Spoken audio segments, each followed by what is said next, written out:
was masked by golden curtains. In it now, we're shattering the silence. Feel the power. Revelations on the rise.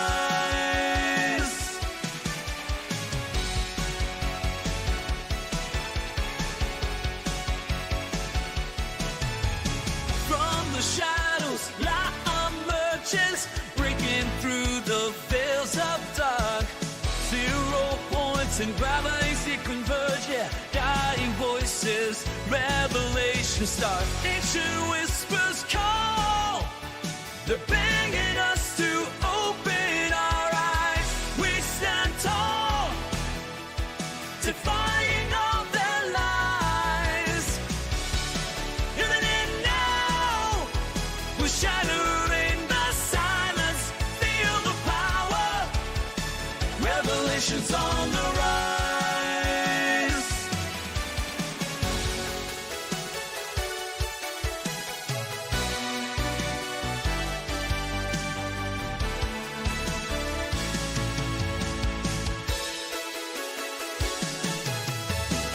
Forbidden knowledge, we dare to see.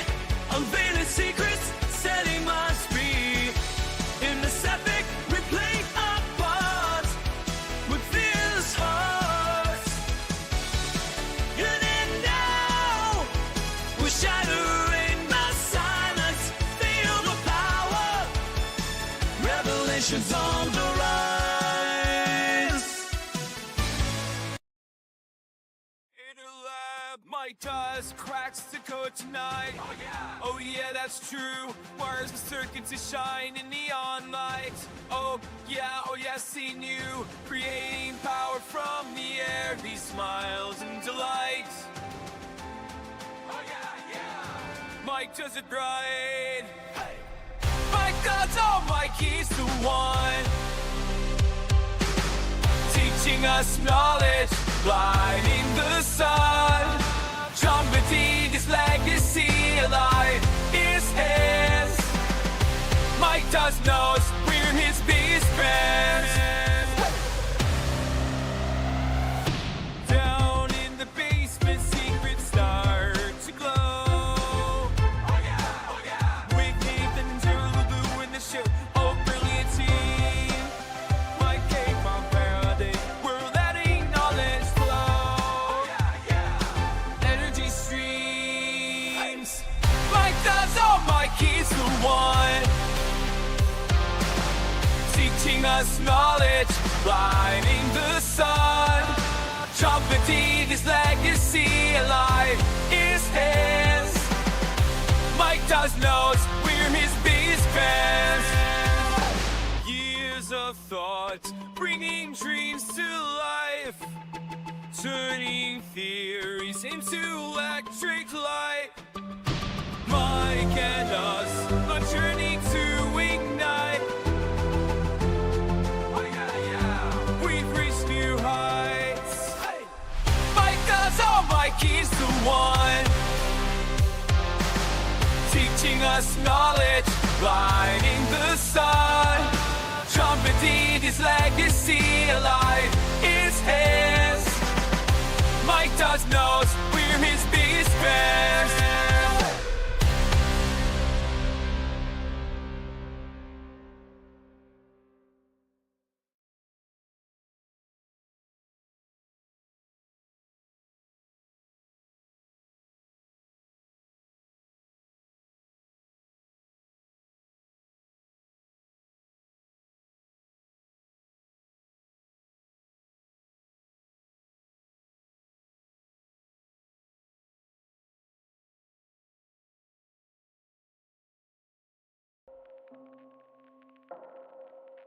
In a world where innovation is stifled by greed and corruption, there lies a hidden truth that... Lenny, what are you doing? Are you seriously pitching a new show right now? I didn't authorize this. My God, only 5 minutes into your new position as co-host, and you're already adding to my tight schedule. Yes, sir, I manage that schedule. But I did notice you have an entire 2 days available during your week. Wait, you're not talking about Saturday and Sunday. Are you? Of course, sir. You have 2 whole days where you're free to work on new content. Lenny, those are my days off. It's okay, sir. I know you'll manage just fine. I have faith in you. Do robots have faith? I do. I have faith that you won't screw it up again. You know what? It's fine. Go ahead. I'll just build my cold fusion Lego set some other time. It's pond certified. But I'm not telling them about my idea for a thunderstorm toilet. I'm gonna keep that baby close to my chest. You know, that just sounds wrong. It's a good idea. A toilet capable of turning any toxic human waste into, well, it turns into petroleum jelly. Why petroleum jelly, sir? You know what? I'm not sure. I don't think it's calibrated correctly. Enough is enough. The world is at a breaking point. Catastrophic climate change, biosphere collapse, and a global energy crisis have been met with apathy, denial, and despair. The phrase unidentified flying object is a deliberately obfuscating term. What it really is an alternative energy and propulsion device. This is the real reason for the secrecy. These technologies, if they were disclosed, would end fossil fuels, pollution, and poverty overnight, and usher in a new era of abundance, freedom, and peace. Instead, they have been kept secret for over 100 years. The more powerful the agency, the more powerful the group, the more powerful the cartel, the more they will resort not only to legal means, but to extra legal means to suppress their competition. I said pretty early on, the problem is suppression. It wasn't really how do I make a free energy machine. It's how do I not get suppressed? Because what's the point? Microscopic ball lightnings that when they discharge are tapping into that 0-point energy field and creating the motive force. Boom! That's why the concussion from the thunderclap is so huge. There's this huge amount of energy that's actually sourced from the vacuum energy. All the dots connected. This is what's happening, right? So we need to make the thunderclap engine. Imagine a future where clean, sustainable energy is not just a dream, but a reality. Discover the countless untold stories of free energy devices and the relentless battle against those who seek to suppress them for their own gain. Black shelving. So someone comes along, they offer you $20 million for your device, it's a corporation, they put it on a shelf. Boom. This power is something I have given my life for you the people. Uncover the shocking tactics used by energy industries to control the narrative and maintain their grip on power. You don't interfere with the big, powerful people. You don't put them out of business. They still have those 50-year leases on the lines and on the power transformers. The Environmental Protection Agency is a bit of a dictatorial police agency. Shadowy government with its own Air Force, its own Navy, its own fundraising mechanism, and the ability to pursue its own ideas of the national interest, free from all checks and balances, and free from the law itself. This is real, usable power. It's stable. It is not transient. It is not noise. Behind the lamps, that little box is putting out all of that power, well over 500 watts, and yet it is receiving less than 1/3 of a milliwatt of input power. The rest of that power is coming out of the surging energy of the vacuum. And this little box that you see right here, solid state, no moving parts, is the vacuum triode that's doing this very practical and historical work. But indeed, it put out more energy than it took in. He was shot at once with a silenced rifle from about 300 yards. It reads like a James Bond movie, but it's real. There are men here that said they're FBI, and they got black vans, and they're taking all this equipment.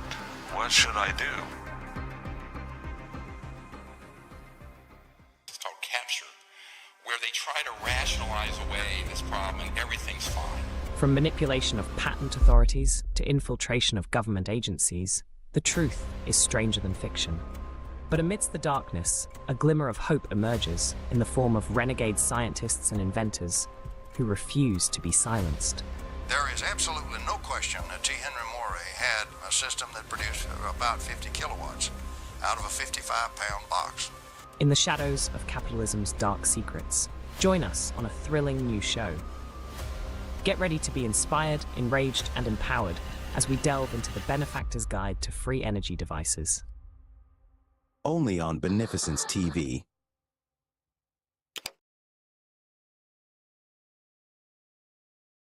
Have you heard about this benefactor guy? This dude is talking about free energy, but here's the twist. He says it's not free energy. He's calling it energy recycling, which first off is kind of genius, right? Because when you say free energy, people immediately throw you in the crazy bin. But energy recycling, that sounds like some next level Tesla shit. Yeah, man, it's all about the branding. But what is it that he's actually doing? All right, check this out.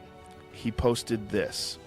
Free energy isn't actually free. This is a misnomer. It's actually a mutual exchange from the vacuum, a field of energy from which everything arises, the same energy that powers an atom. Like what? Bro, that's some deep shit. But then he breaks it down. He says you can tap into this energy without breaking any known laws of physics by using something called back EMF capture. Whoa, back EMF capture? Sounds like some serious sci-fi tech. Dude, listen to this. He explains that when a coil collapses using a pulsed signal, the energy that would normally just get wasted, like just dissipate as heat, can actually be recycled. He says nature gives you back energy to stabilize the system, which makes sense if you think about how nature works. Like everything in nature is always trying to find balance, right? So equilibrium, is that like how water always levels out or something? I'm trying to remember what Ms. Murphy said to me in 6th grade science all those years ago. What was that? Oh yeah, Elon, stop eating that glue and pay attention. Man, if only I had listened, I'd probably be the one inventing energy recycling instead of just talking about it. Exactly. So he's saying that by intentionally destabilizing the system, collapsing the field, you actually get energy back as a kind of natural response. And here's where it gets wild. He compares it to pushing a swing. If you push at the right moment, you don't need to use a lot of energy and the swing gains momentum. But instead of a swing, he's using resonance to harness that extra energy without it becoming destructive. He says most traditional systems are like a surfer fighting against the current, while his method is like riding the wave to shore. Dude, that's crazy. So he's basically saying the energy is already there. I just suck at using it efficiently? That's what it sounds like. He's basically saying the way we harness energy now is like trying to swim against the tide. And if we used resonance instead, we'd be tapping into energy that's already there, just waiting to be used. I don't know, man. Either this guy is onto something or he's the most poetic bullshitter of all time. Well, if he's legit, why isn't he all over the news? I haven't heard anything from him on X, formerly Twitter. He hasn't said anything bad about me on X. So, you know, I didn't ban him or anything. Look, I'm not the monster my therapist says I am. I mean, sure, I've spent millions of dollars training to beat a kangaroo in a fist fight, but that doesn't mean I'm dangerous. It just means I get shit done. That's the real question, man. But here's the craziest part. I looked into him, and he's not selling anything. He open sources all of it. That's the real question, man. Either the system doesn't want to hear it, or we're about to find out if this guy disappears in the middle of the night. Dude, that's crazy. He's absolutely crazy. That means if he's telling the truth, anybody could build this in their garage. You know what I say? Go fuck yourself, benefactor. Nope, no patents, no paywalls, just straight up, here, take it, see for yourself. Like, what kind of madman does that? Usually people either try to cash in or they get shut down before they can say a word. But this guy, he's out there on live streams showing people exactly how to replicate it. I mean, if you want to try to take on my Tesla tech, how dare you put out better technology that is cheaper and safer? Go fuck yourself. That's the thing, man. If it's real and people start building it, that's a game changer. We're talking about completely shifting how we think about energy. But also, if it's real, you got to wonder how long before somebody tries to stop him. Or maybe we can think of it like how long before his Tesla mysteriously malfunctions. Exactly. You ever notice how every time someone gets too close to this kind of stuff, they either disappear, get discredited, or somehow have a tragic accident. But this guy's going full transparency mode. He's putting it all out there where everyone can see it. Maybe that's his strategy. If enough people know, it can't just get buried. Holy shit, this might be one of those moments, you know, like we look back and say that was the start of something huge.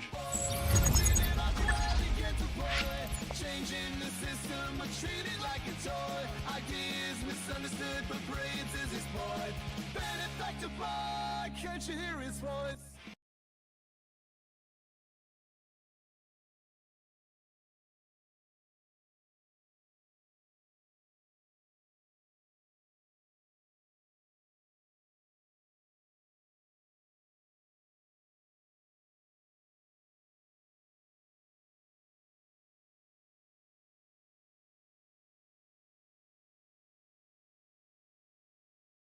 My fellow Americans, I want to talk to you about something that has been a topic of much debate and unfortunately too much misinformation. For decades, we've been told that our future depends on scarcity, that our energy needs are limited and must come from a select few sources, many of which are polluting and inefficient. But I'm here to tell you, it's time for us to rethink the very foundation of how we view energy. The idea of free energy devices has long been dismissed as fringe or in some cases outright conspiratorial. But it's important to recognize that this is not a new idea, nor is it a pipe dream. It's a scientific possibility that many credible thinkers, including Lieutenant Colonel Tom Bearden, have been trying to bring to light for years. You might not have heard about it in mainstream circles, but those who have looked into it, real scientists, real engineers, are showing us that we can tap into an energy source we've barely scratched the surface of. The vacuum. Yes, the vacuum of space itself, a limitless field of energy that, like Nikola Tesla once envisioned, could power our world without the need for fossil fuels, without the need for waste, without the need to pay for energy at all. It sounds like science fiction, but it's grounded in real, proven science. And yet, for far too long, it has been suppressed. This isn't just about new technology or gadgets. It's about a revolution, a true industrial revolution that could lift us into a future of abundance, a future where energy is not controlled by a few, but accessible to all. That's why I'm asking you to start rethinking what we've been told. We're no longer calling it free energy. We're calling it energy recycling, because that's what it is. It's harnessing the natural forces that are all around us and making them work for us. I know it may sound radical, but it's time we ask ourselves why this hasn't been part of the conversation until now. Why have those with the power to make a real change in our energy systems continued to push for scarcity instead of abundance? Why has this potential been buried in favor of systems that benefit a few at the expense of many? I believe it's time we change the narrative. We have the knowledge, we have the tools. This is not just about science. This is about our future. The energy revolution is here. It's time we embrace it. Thank you. God bless you. God bless America.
system are treated like a toy. Ideas are misunderstood, but brilliance is his boy.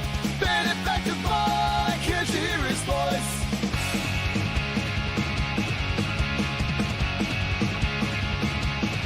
Talking about 0 point, the points lost on them. Kevin structures crumbling from the same old Sam. They laugh like I'm crazy, but I see it all so clear. Exploited paper, unheard injustice, burning ears. Fighting for a change in this wasteland of noise. But they call me foolish, rising shed boys. Benefactor boy, dreaming about the world he can't employ. Changing the system, but treated like a toy. Ideas misunderstood, but brilliance is his boy. Benefactor boy, can't you hear his voice?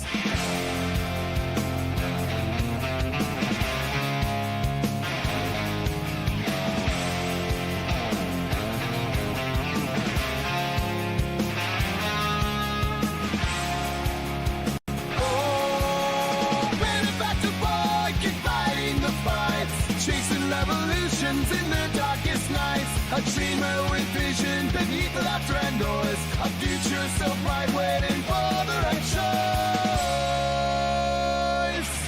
Benefactor boy, dreaming about the world he can't employ. Changing the system, but treated like a toy. Ideas misunderstood, but brilliance is his boy. Benefactor boy, can't you hear his voice? Alright, welcome back, fellow Fringe Dwellers. You're tuned in to the Benefactors Guide to Free Energy Devices. Last time, we cracked open the cosmic egg and peeked inside.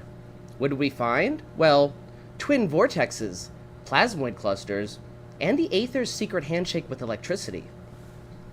But today, we're going even deeper. We're talking about why the number 9 is the universe's emergency exit. How using geometry alone can yield enormous efficiency. And we will also discuss some of the best evidence I have to date that supports a universe based on intention and purpose, not just random chaos and luck. So grab your toroidal field generators and let's dissolve some dogma together. And while you're at it, ask Scotty to beam me down some cherry Pepsi. Haha. Alright, so segment 1, we're going to talk about 9, the code. Vortex math is kill switch.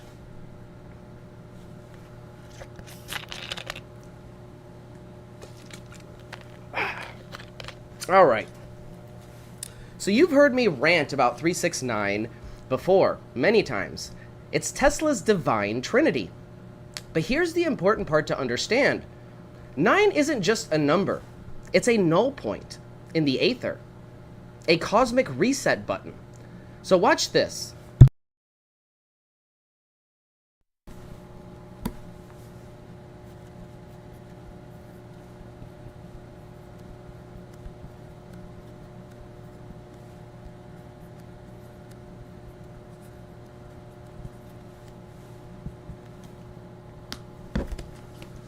Take 1, plus 2, plus 3, plus 4, plus 5, plus 6, plus 7, plus 8. And what do you get? I'll give you guys this minute. This one's really easy. That's right, 36. And what does 36 reduce down to? Well, 3 plus 6 equals, that's right, the number 9. Now, 9 plus any number equals the same number. So if we take 9 plus 5, it equals 14. And what does 14 reduce down to? 5, what we added 9 with. This is very interesting. 9 absorbs all other digits like a black hole. In its off state, in the ether, it's the off state in the Aether circuit. Ancient temples, 9-sided. Free energy devices, 9-pole coils. Your DNA helix, 9.6 degrees per base pair. Coincidence? The universe does not do those. So 9 is often called the null point, the center of the torus, or the source field itself. In Rodin's math, 9 is the control digit, the axis of spin, the still point in the dynamic vortex. It's not absence, it's omnipresence. The controller, not the lack of. Zero, on the other hand, is traditionally seen as the unmanifested, the void before creation, potential without polarity, pure potential but not action. What Malcolm Bendel might refer to as DC energy at rest. In some views, zero is not nothing but limitless potential, whereas 9 is the boundary or equilibrium state in the created system. So let's look at numerology in vortex math, the vortex math angle here. Here's how Rodin-style thinkers might see it. Okay, so 0 equals a void or a pre-creation or pure potential. The numbers 1 through 8 represent duality, movement, polarity, creation, motion, and form. Where the number 9 is the return to unity, the invisible force, the aether, the conductor, the center of all spin. Rodin's doubling circuit, 1, 2, 4, 8, 7, and 5, never touches 3, 6, and 9, but 3, 6, and 9 are said to control it from a higher plane. Tesla once famously said, "If you only knew the magnificence of the 3, 6, and 9, you would have the key to the universe." In this sense, 0 is before 3, 6, and 9. It's the womb of the universe. 9 is within the system as its regulator, center, and null point after the flow begins. In a metaphysical view, 0 is viewed as the great silence, the source before sound, stillness before vibration, where 9 is representing the eternal vibration that is so perfectly balanced, it appears still, like the center of a spinning top. So forget wire lengths equal inductance, okay? The aether doesn't care about your textbooks. My vortex coils here have 12 layers of Fibonacci-spaced windings. The result? It pulls in approximately 5 times more ambient voltage than a straight coil. But why is that? Well, let's take a look at the 3 defining characteristics that do this amazing feat. Fractals. Fractals equal more surface area, more etheric stickiness, as it were. We use spirals. Toroidal motion flow offer a laminar flow for charge. And the golden angle, 137.5 degrees, equals the maximum dielectric saturation point. We're not just talking about ionized gas here. We're talking about plasmoid clusters, potentially. Mini tornadoes of etheric energy. And your body is the same thing. You're a walking vortex antenna. So now on to segment 3, where we're going to talk about the 1,000-year-old battery. Yes, the Baghdad battery. Found in ancient Mesopotamia. They called them ritual vessels, but hook one to a voltmeter and 0.8 volts for decades.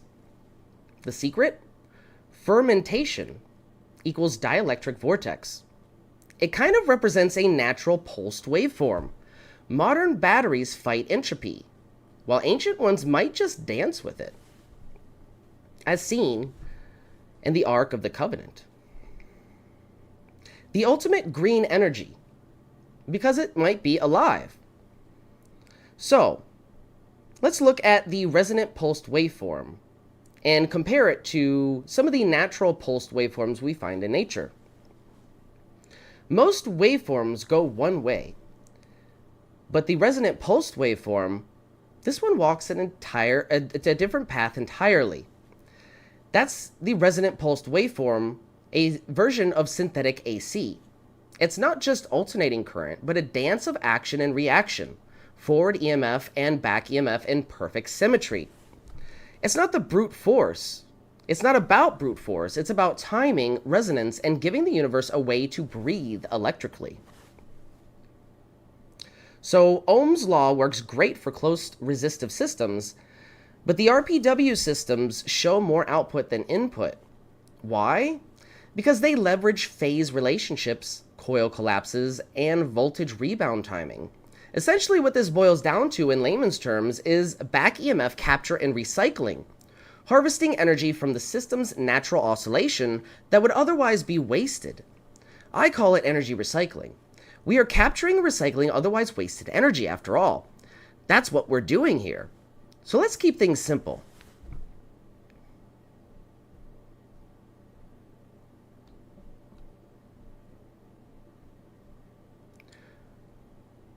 Alright, before we go back into the Baghdad battery, we're going to take a quick break.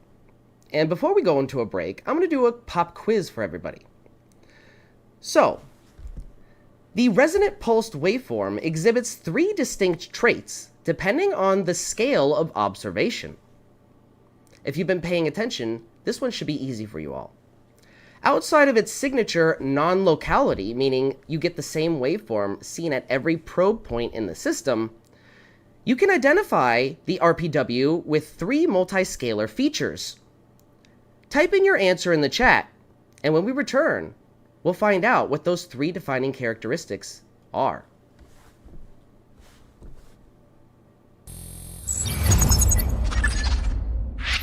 In a world where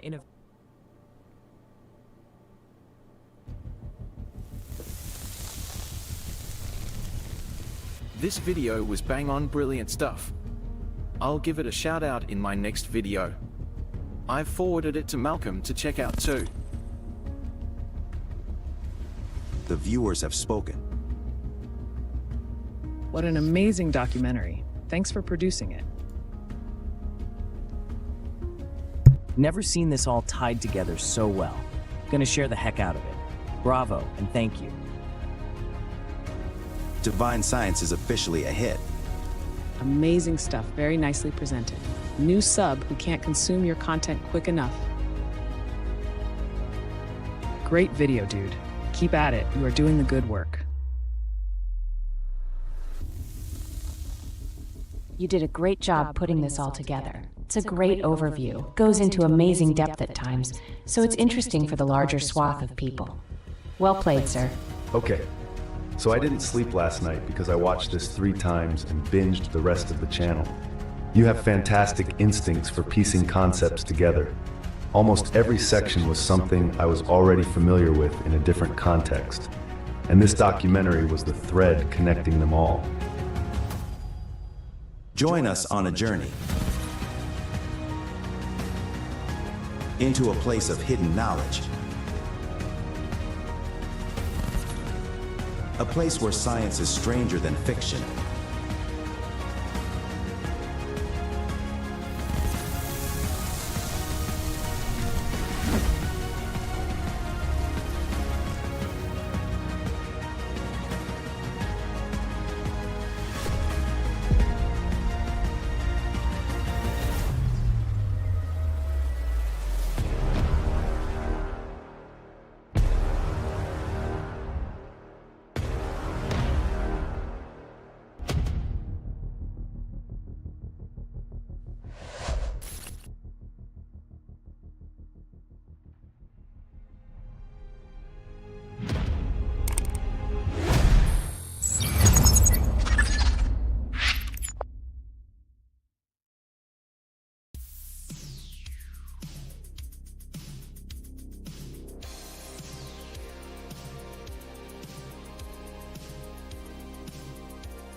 Alright, welcome back everybody to the Benefactors Guide to Free Energy Devices. Before we took our break, we had a pop quiz. What are the 3 defining characteristics of a resonant pulsed waveform?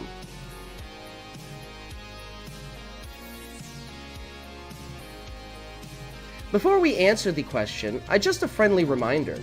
To all our viewers out there, this channel is proudly brought to you by, well, nobody. No corporate overlords, no shady deals. This channel is brought to you by, well, you, the people. So if you like what we do, please smash the like button, drop a comment, and if you really want to help fuel the next industrial revolution, check out my Patreon and YouTube memberships. Also, Coil Kits pre-orders are open for business. We have the Coil Kits Lab shop, link in the description of this video. We are taking pre-orders for the Lightning Thief device, and the website is back online. So, to answer our pop quiz question, what are the 3 defining characteristics of a resonant pulsed waveform? Linux Prick says resonance. Well, resonance is an aspect of it, yes. But the 3 defining characteristics are a 0-point convergence on the micro scale, a nested harmonics on the standard scale, and on the macro scale, a synthetic AC sine wave. So when you zoom in real close, you see that 0-point convergence, where it looks like it's spewing out energy from both sides. You back it up a little bit on the O-scope, on the standard scale, and you'll see all these little nested harmonics bouncing off of each other. And then you zoom out real far on the macro scale, and you see this kind of synthetic, all the chaos forms into this nice, clean, synthetic sine wave. Very, very unique waveform. Hey, thank you, Linux Pricks, for the super chat. Let's go, people. Oh, yeah. Alright, so let's see if we have any more questions in the chat before I move on. Tucker says, I want to purchase your device tomorrow. We are taking reservations, but it's going to take about 3 to 6 months before the devices will be ready to ship out to consumers. I'm more than happy to take your requests, though, and get them ready for that time.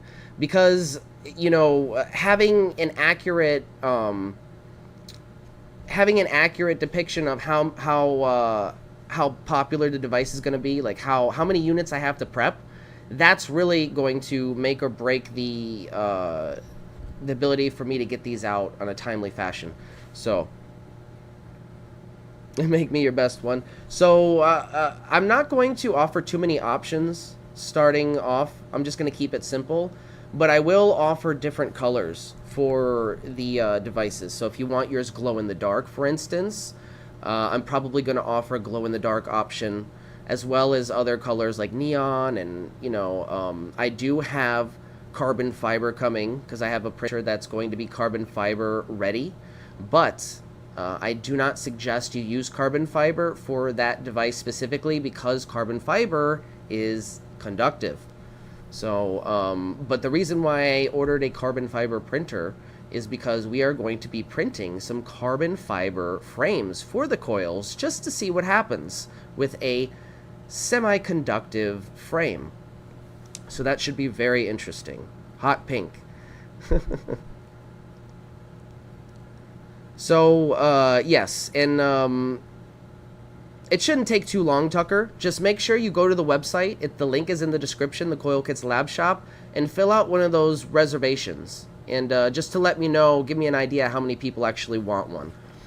So right now we have about, I think, 10 or 15 people that want a device. We'll have to do it in segments, but I think I can get most of those out.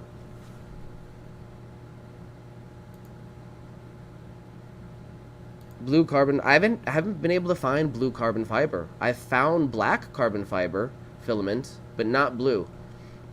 Blue would be cool, though. Alright, moving on back to the Baghdad battery and a natural pulsed wave. Sort of. Is this ancient proof of pulsed energy? Well, okay, fringe scientists. Today we're trying to bridge pulsed waveforms with a 2,000-year-old mystery, the Baghdad battery. Now, I'm not saying this thing was an ancient power plant, but it does reveal a cosmic truth that we need to pay attention to. And this cosmic truth is that nature hates pure direct current. I'm talking about a pure stream of non-stop, non-altering current. So the Baghdad battery's dirty little secret, it's not really steady current. The modern myth about batteries is that they're smooth, boring DC, but the reality check here is that most batteries use chemical reactions that have fluctuations. Bubbles like hydrogen, dihydrogen, carbon dioxide. These bubbles block current and translate into tiny voltage dips. You might not be able to see them on traditional O-scopes measuring systems, but they're there. The key point here is that while this isn't exactly pulsed DC, it's noisy DC. It does, but it does contribute to the idea that nature resists perfectly direct current. Nature doesn't like perfectly steady DC, but why? Well, pure DC equals totally unchanging voltage and current, and that is static, unvarying, non-radiant, meaning no changing fields, which also translates into no wave propagation.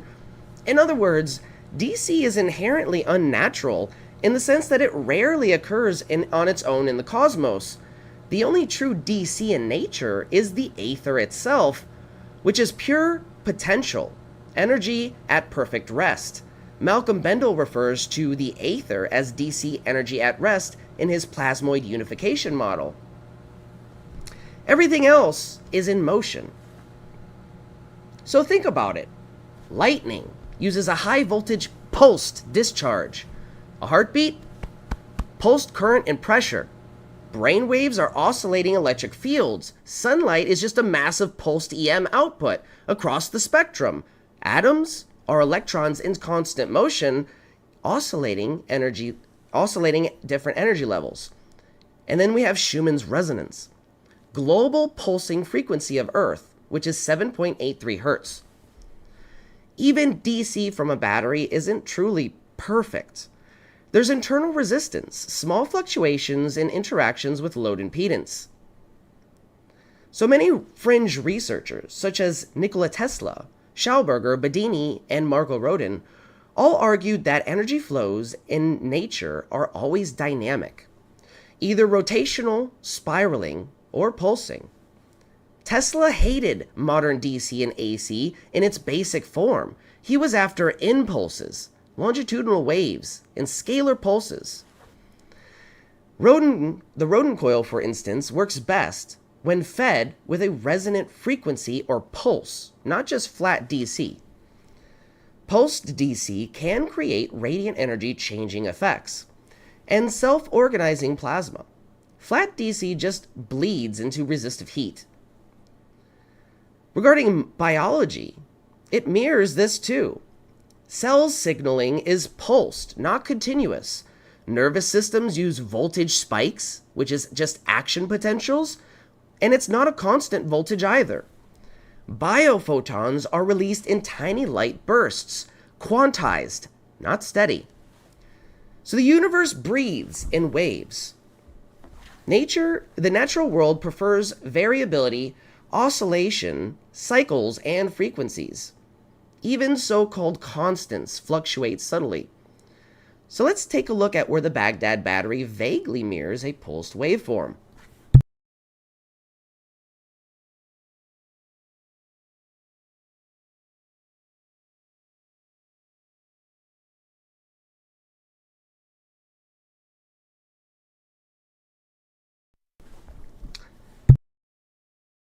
So the Baghdad battery has random redox surges, which is bubbles popping from the chemical reactions.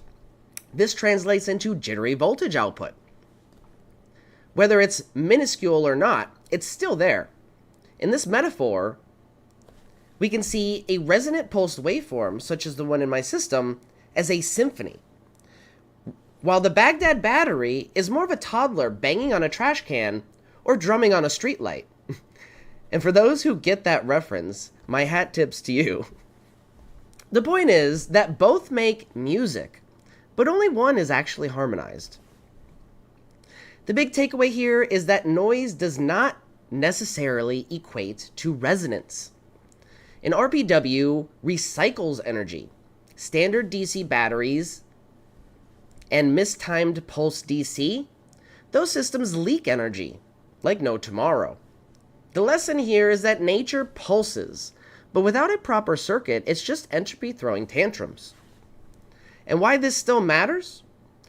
Because it holds the universal truth. From mitochondria to galaxies, everything vibrates. My RPW breakthrough seemed to tame these pulses into coherence in our system. And even with ancient tech, crude systems reflect nature's pulse. They just lacked the control. So, Scoping a lemon battery. Take a lemon, for instance.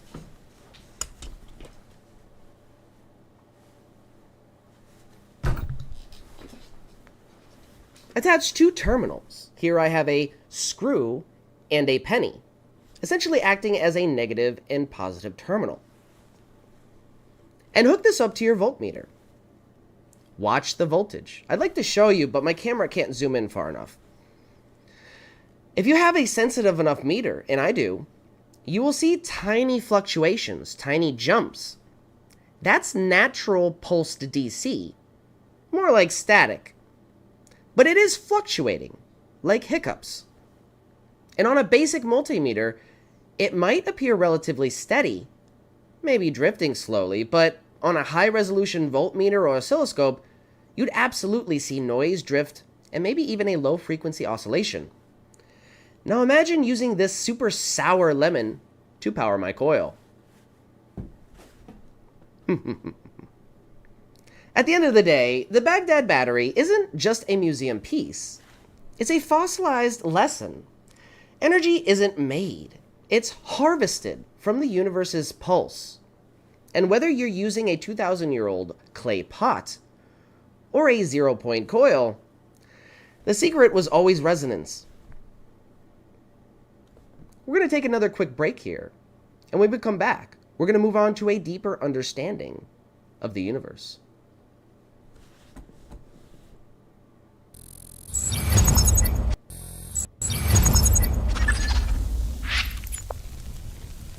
This video was bang on brilliant stuff. I'll give it a shout out in my next video. I've forwarded it to Malcolm to check out too. The viewers have spoken. What an amazing documentary. Thanks for producing it. Never seen this all tied together so well. Gonna share the heck out of it. Bravo and thank you. Divine Science is officially a hit. Amazing stuff, very nicely presented. New sub who can't consume your content quick enough. Great video, dude. Keep at it. You are doing the good work. You did a great job putting this all together. It's a great overview, goes into amazing depth at times, so it's interesting for the larger swath of people. Well played, sir. Okay. So I didn't sleep last night because I watched this 3 times and binged the rest of the channel. You have fantastic instincts for piecing concepts together. Almost every section was something I was already familiar with in a different context. And this documentary was the thread connecting them all. Join us on a journey into a place of hidden knowledge. A place where science is stranger than fiction.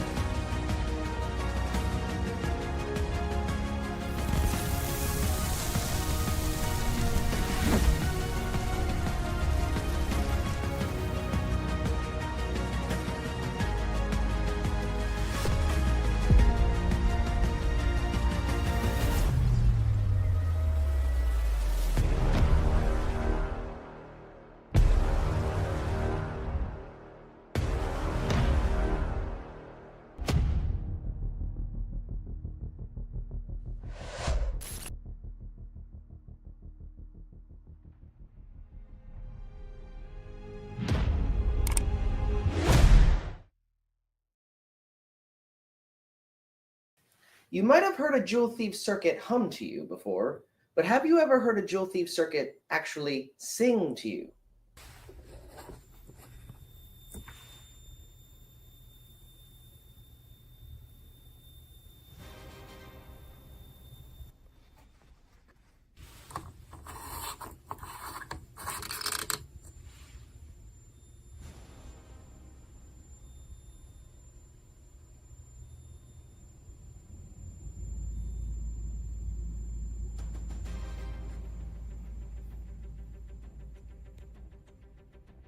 This is energy recycling.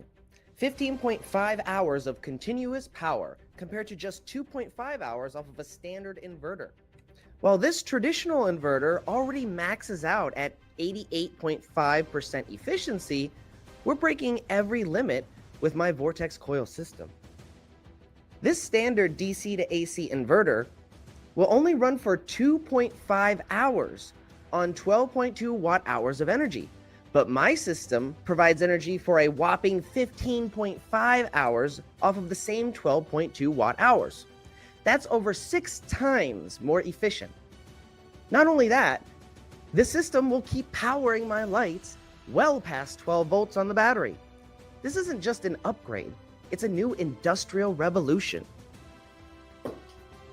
This is the energy of the future, and you are powering it. Imagine a world where energy is infinite, where the power to fuel our lives doesn't come from burning the past, but from harnessing the future.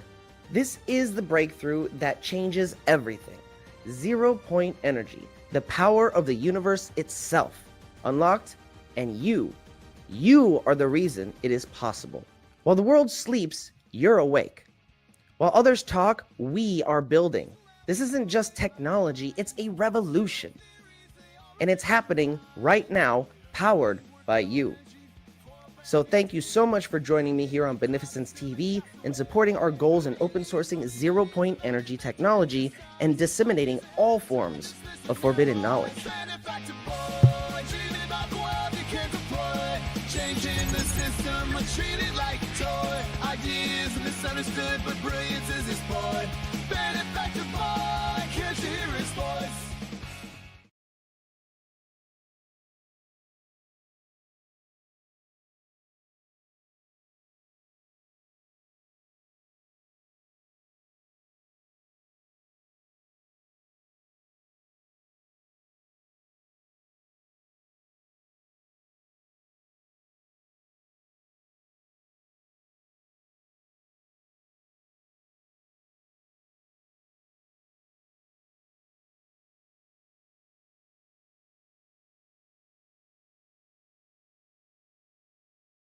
Take this minor galaxy, every number secret sound. Years in shadows, chasing dreams, the loneliness where he was bound. But in those waves of radiant truth lies the magic of his youth. Oh, like the night Victor spark, he's a beacon in the dark. The math magician's rise, we see the world through his eyes. They call him Mad, a lonely star, lost in formulas so bizarre. Connections made where none could see, a future bright while symmetry. Beyond the whisper and the sneers, Victor's victory over the years. Oh, like a night Victor spark, he's a beacon in the dark. The math magician's rise, we see the world through his eyes.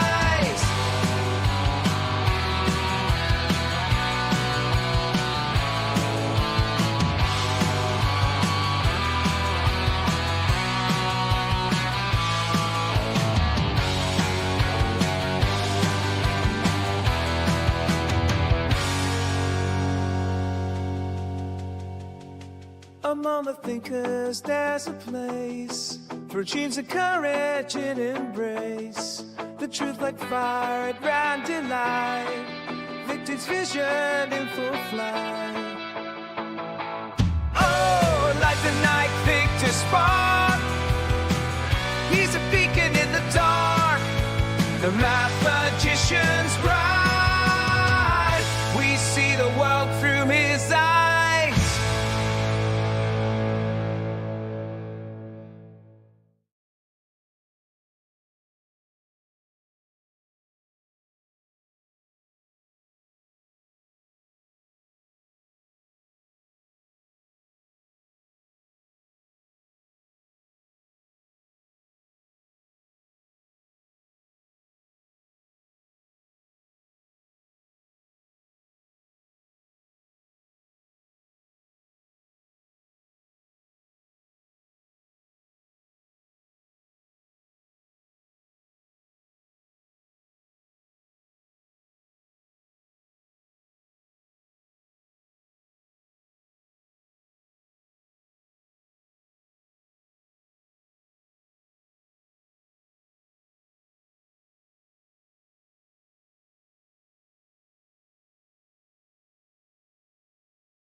In a lab, my dust cracks the code tonight. Oh yeah, that's true. Wires and circuits to shine in neon lights. Oh yeah, seen you creating power from the air. These smiles and delights. Mike does it right. Hey. Mike does all Mike is the one teaching us knowledge, lighting the sun, trumpeting his legacy alive. Is his. Mike does knows we're his biggest fans. Down in the basement, secrets start to glow. With Nathan and Lulu in the show. Oh, brilliant team. Mike came on parody. We're letting knowledge flow. Energy streams. Mike does all Mike is the one teaching us knowledge, lighting the sun, trumpeting his legacy alive. Is his. Mike does knows we're his biggest fans. Years of thought, bringing dreams to life, turning theories into electric light. Mike and us, a journey to ignite. We've reached new heights. Mike does all Mike is the one teaching us knowledge, lighting the sun, trumpeting his legacy alive. Is his. Mike does knows we're his biggest fans.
Castaway, alienated from the aids of added nature in disguise. Ideas ahead of time, dismissed with narrow eyes. Benefactor boy, dreaming about the world you can't deploy.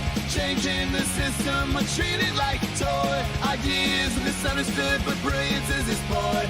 Benefactor boy, can't you hear his voice?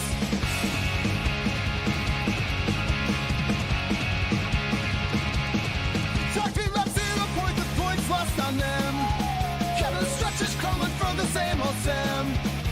They laugh like I'm crazy, but I see it all so clear. Exploited paper, unheard injustice, burning ears.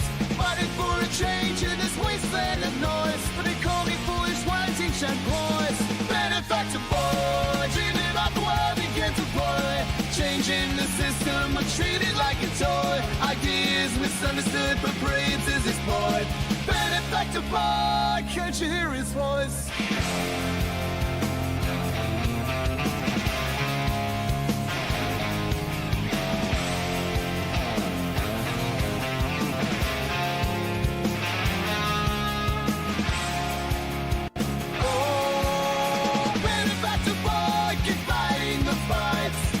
Revolutions in the darkest nights. A dreamer with vision beneath the laughter and noise. A future so bright waiting for the right choice. Benefactor boy, dreaming about the world you can't deploy. Changing the system, but treated like a toy. Ideas misunderstood, but brilliance is his boy. Benefactor boy, can't you hear his voice?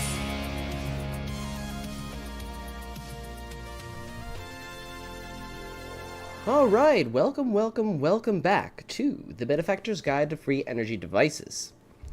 We were talking about a deeper understanding of the universe. You can imagine the universe is a toroidal pendulum. Now, if you haven't hit that like and subscribe button, now's the time to do it. And share with someone who would really appreciate our content. It really helps out. So they told us energy must be scarce, that entropy always wins, but when we take a deeper look, galaxies spin, hearts beat, and electrons never quite stop orbiting. The universe is in fact a pendulum, swinging between implosion and explosion. And we're here to hitch the ride on the curve. But until then, stay twisted, stay resonant, and as always, stay tuned to Beneficence TV. Alright, so we're going to dive into some of my best evidence for divine creation, rather than a chaotic random universe.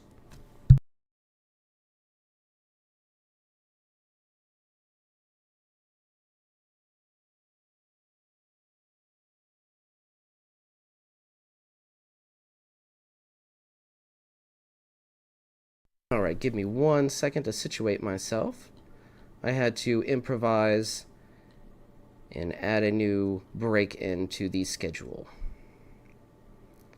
Alright, so why patterns matter? If the universe was just random chaos, why does it keep making these patterns we find? Everywhere we look, in snowflakes, seashells, galaxies, and even the numbers Marco Rodin studied himself, we find shapes, spirals, and rhythms that feel more like art than accident. It's like the universe isn't just throwing paint at a wall, it's painting something with intention. Marco Rodin noticed that numbers themselves seem to dance in a loop, forming patterns like 1, 2, 4, 8, 7, and 5 over and over again. That's not random. It's like math is alive, and it's humming a song that everyone follows, from electricity to DNAs. Maybe the universe isn't a big mistake after all. Maybe it's actually a masterpiece, and we're just learning how to read those brushstrokes. So let's take a look at numbers woven into the fabric of reality, a summary of fringe science through the lens of vortex-based mathematics and divine intention. Marco Rodin's core insights here are that numbers are not man-made. They are discoveries. Marco Rodin's vortex-based mathematics proposes that numbers are living archetypes, divine fingerprints embedded into the structure of space-time itself. They form self-similar loops, most famously with the 1, 2, 4, 8, 7, 5 circuit, which flows electricity in a torus pattern.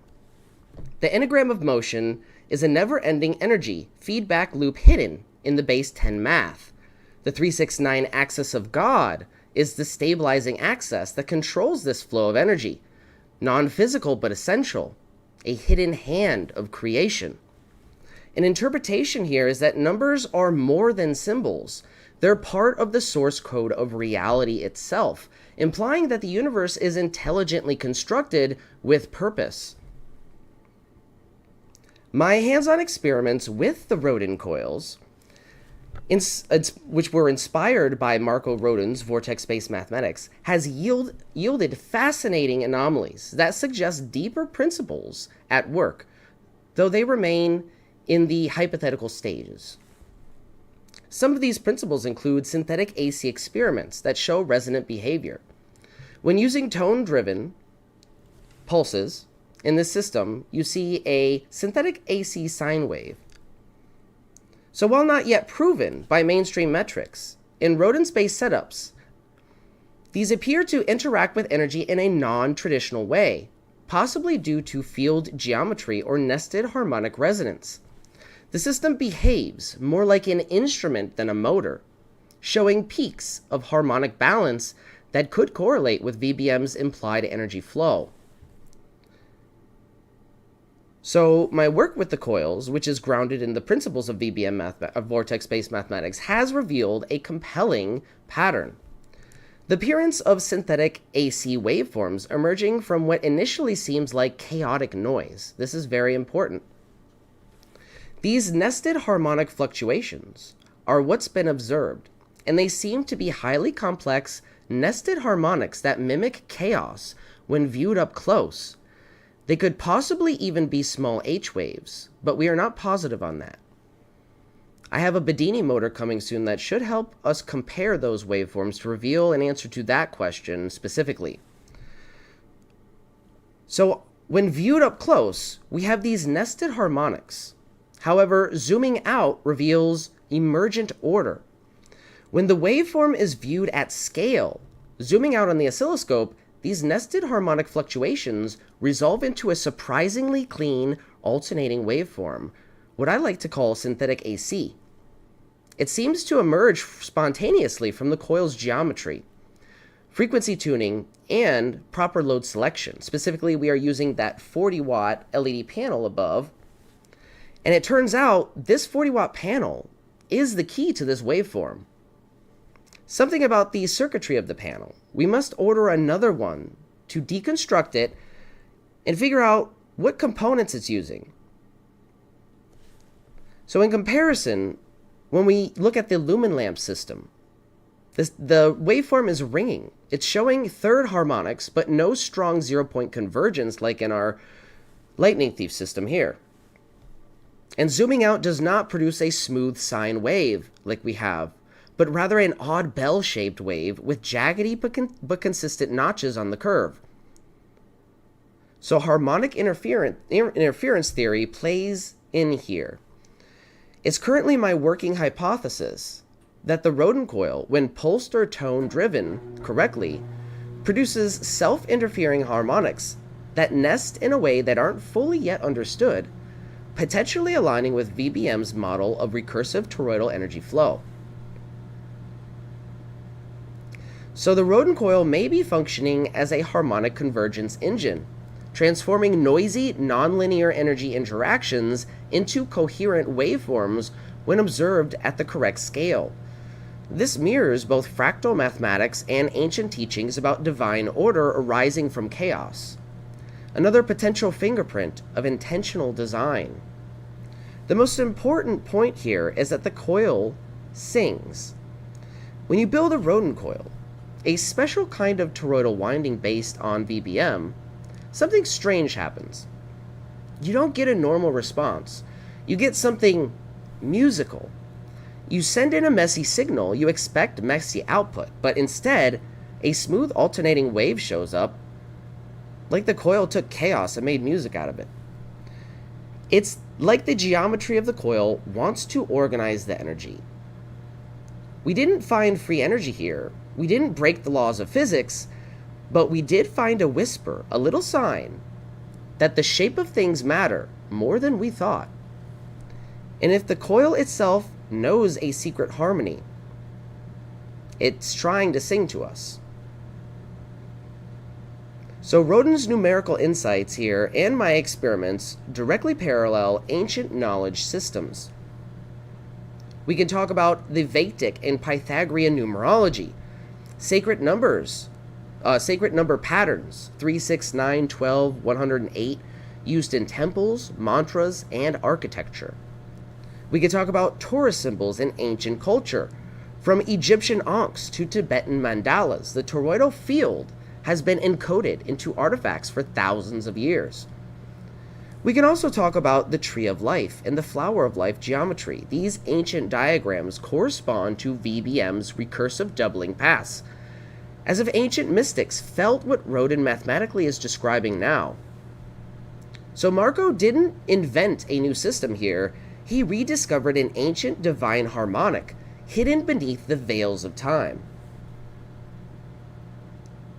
Marco didn't just see numbers as cold facts, he saw them as living codes.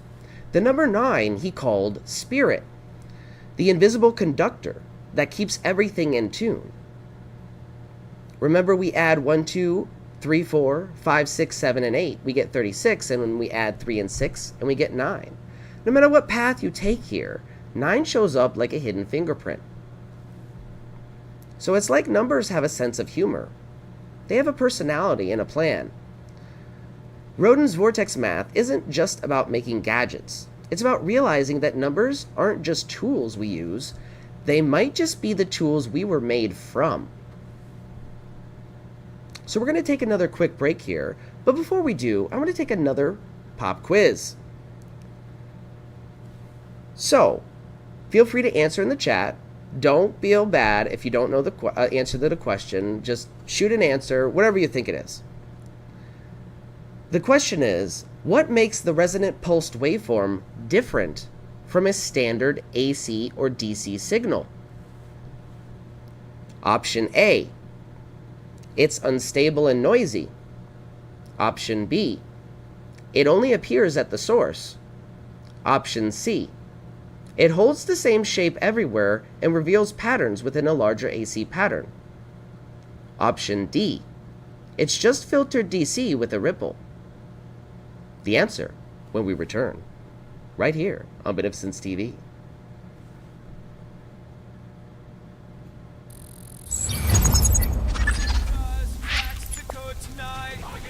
This video was bang on brilliant stuff. I'll give it a shout out in my next video. I've forwarded it to Malcolm to check out too.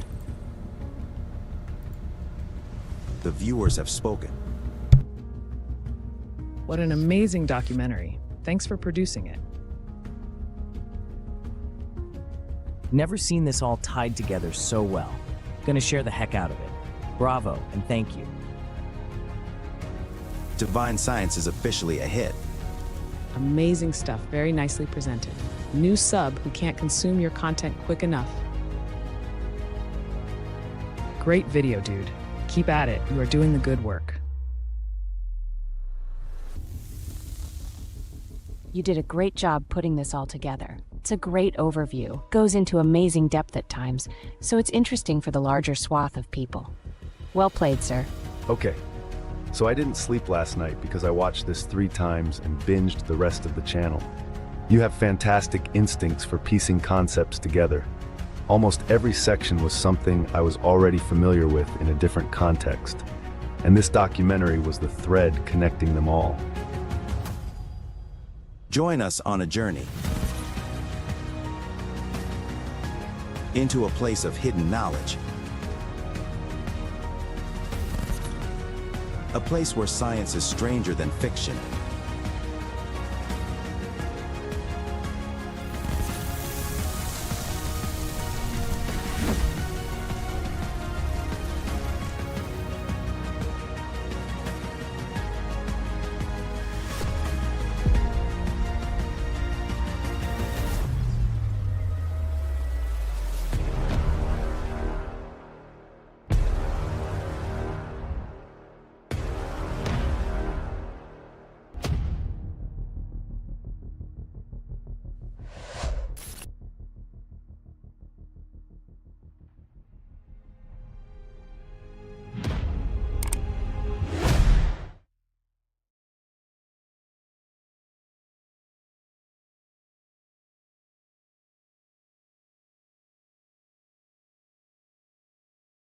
Have you heard about this benefactor guy? This dude is talking about free energy, but here's the twist. He says it's not free energy. He's calling it energy recycling, which first off is kind of genius, right? Because when you say free energy, people immediately throw you in the crazy bin. But energy recycling, that sounds like some next level Tesla shit. Yeah, man, it's all about the branding. But what is it that he's actually doing? All right, check this out.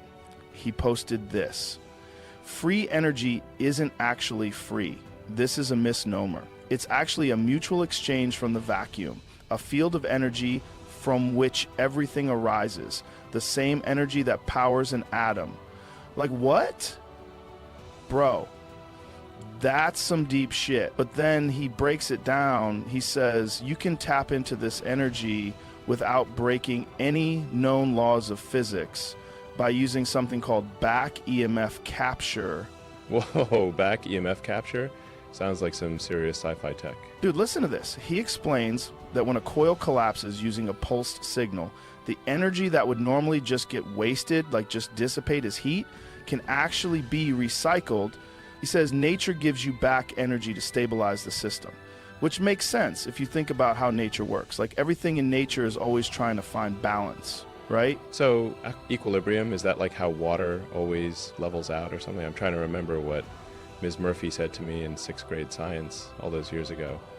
What was that?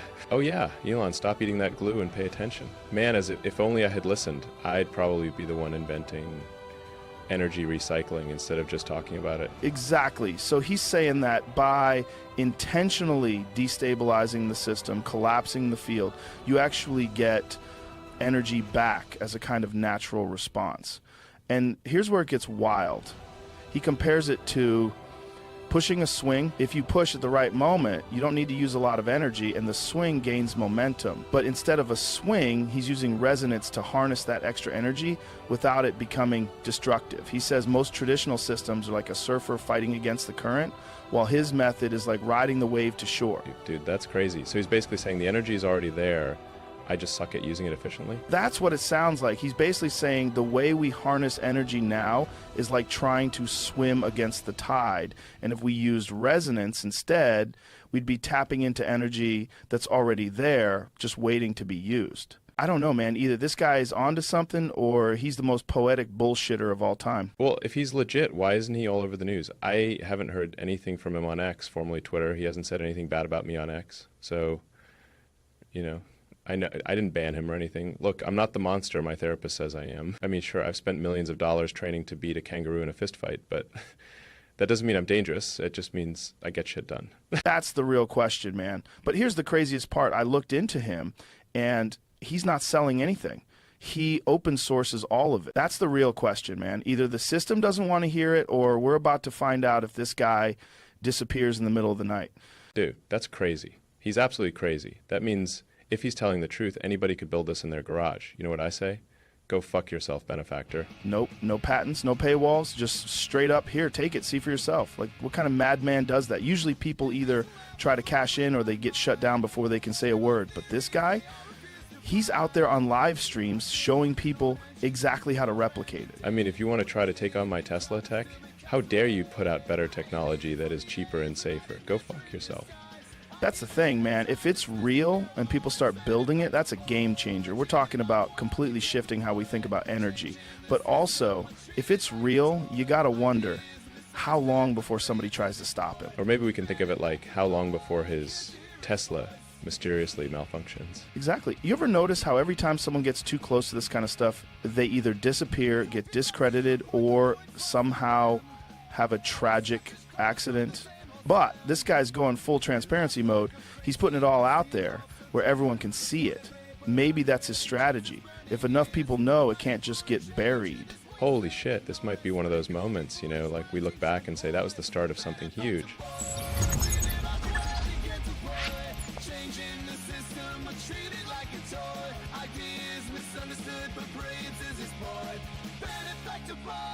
Can't you hear his voice?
castaway. Alienated from the aids of that inventor in disguise. Ideas ahead of time dismissed with narrow eyes. Benefactor boy, dreaming about the world you can't deploy. Changing the system, but treated like a toy. Ideas are misunderstood, but brilliance is his boy. Benefactor boy, can't you hear his voice?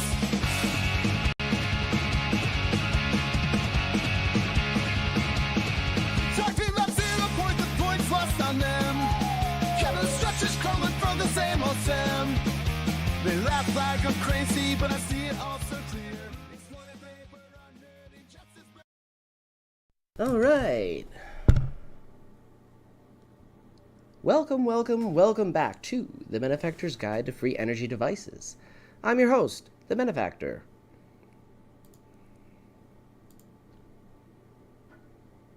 Before we went on break, we had a pop quiz, but just another friendly reminder to all our viewers out there, this channel is proudly brought to you by you. So if you really want to help us in our goal in disseminating open sourcing 0 point energy technology, please hit that like button, subscribe for more content, and share it with people who would really appreciate it. Another friendly reminder is our Coil Kits Lab Shop is open, and I am accepting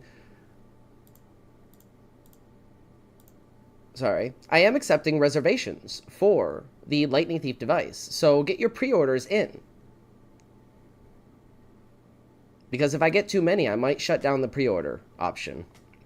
To be honest, I've gotten a lot. So if I get too many, I might just take that option off the website. So get your pre-orders in before it's too late.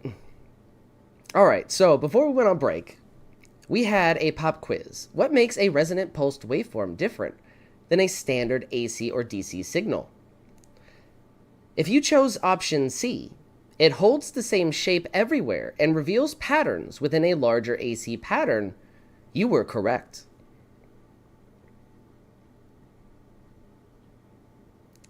So, moving on.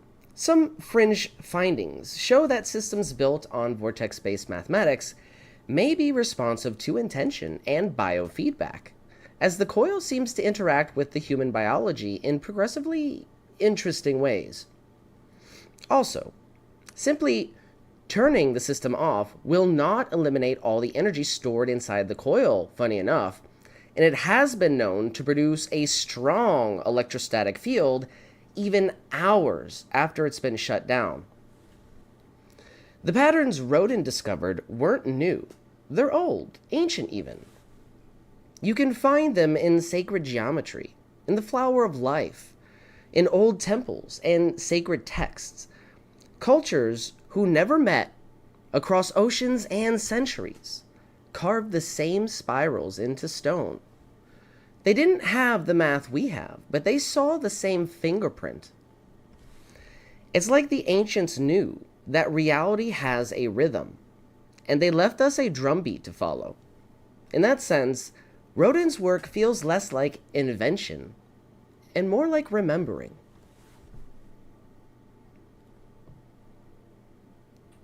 So the Rodin coil is analogous to the modern Meru pillar.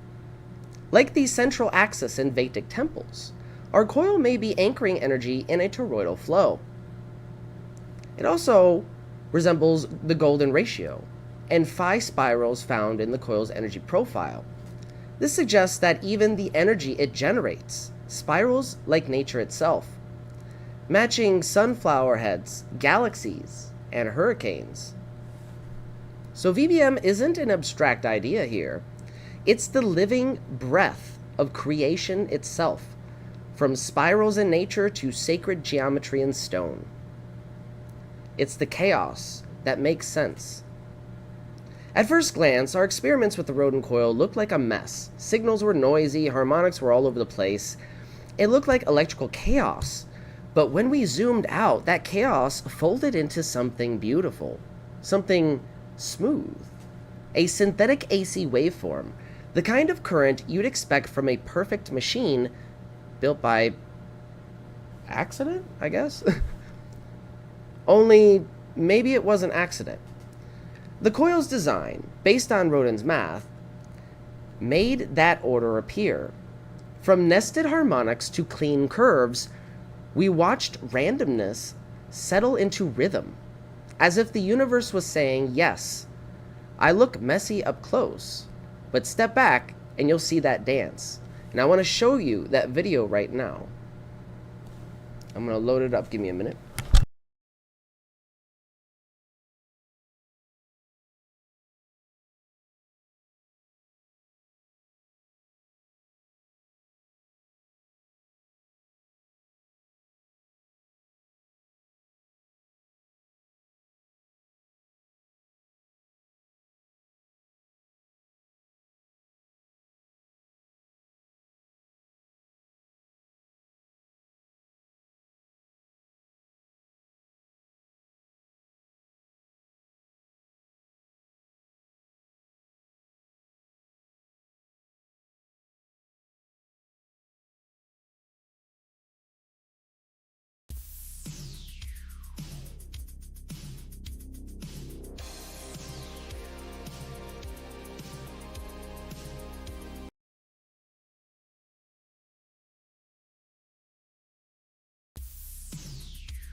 Alright, so you see that chaotic waveform, then we zoom out, and it produces that beautiful smooth sine wave. Very, very interesting, and key to utilizing some of this power with the Lightning Thief. So I've seen a lot of different waveforms with some of the different configurations I've had with the Lightning Thief, but this is the waveform you're going to want to aim for.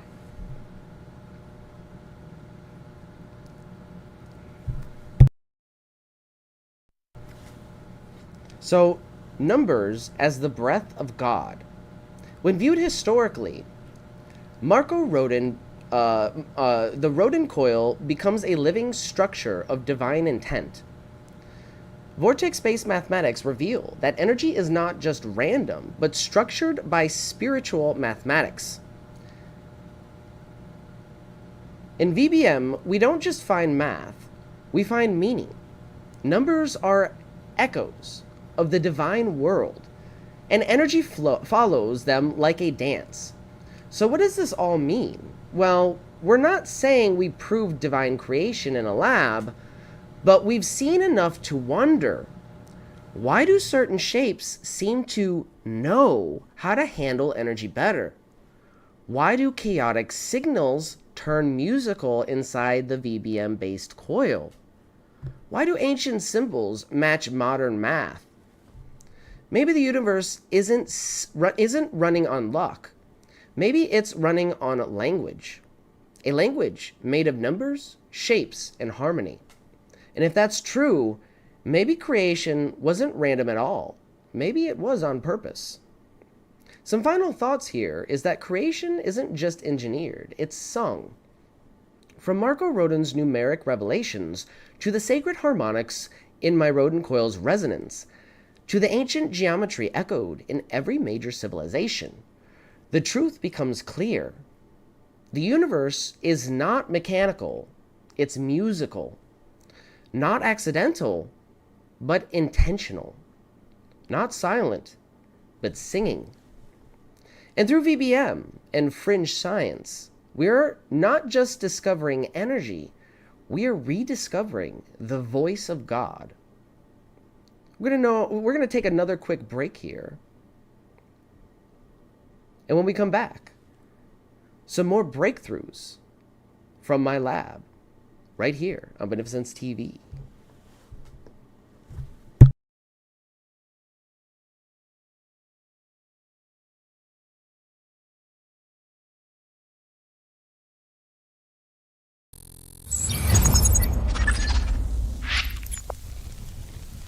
This video was bang on brilliant stuff. I'll give it a shout out in my next video. I've forwarded it to Malcolm to check out too. The viewers have spoken. What an amazing documentary. Thanks for producing it.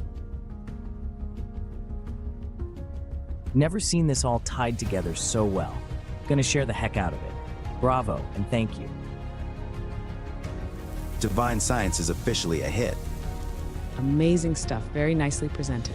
New sub who can't consume your content quick enough. Great video, dude. Keep at it. You are doing the good work.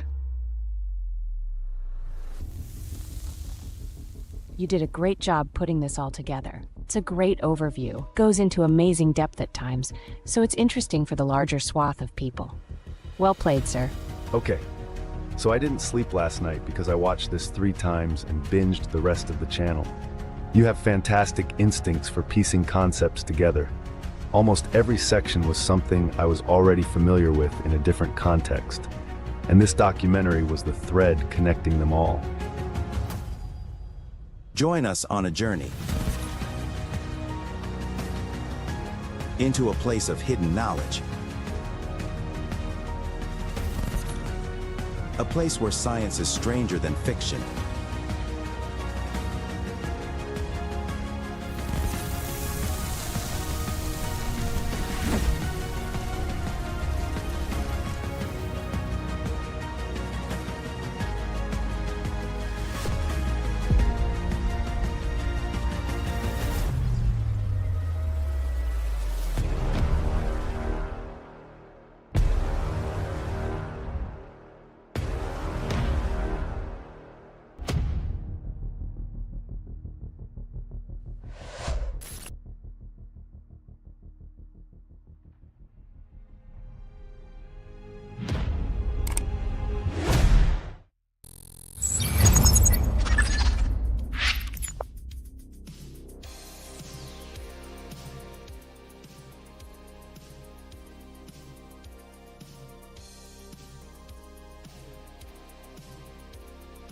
Welcome back to the Benefactors Guide to Free Energy Devices.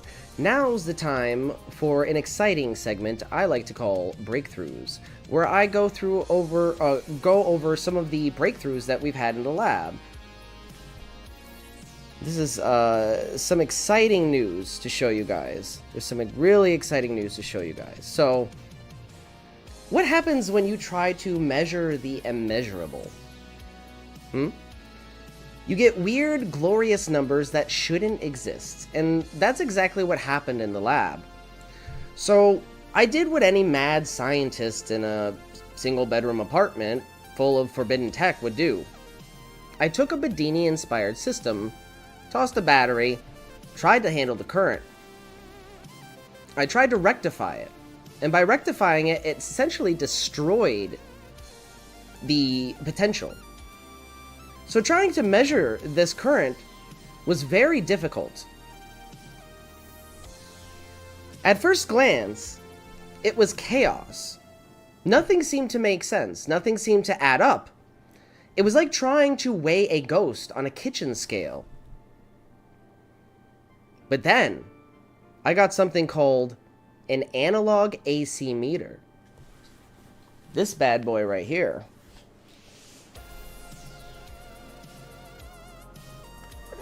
Oh, I lost my credentials. Don't want to get tagged by security.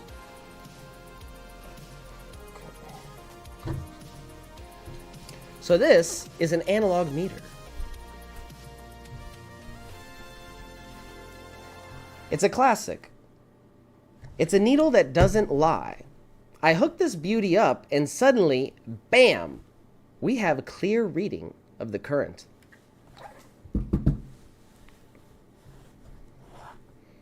And what did it say? Well, I'm going to show you. We're going to load up this video.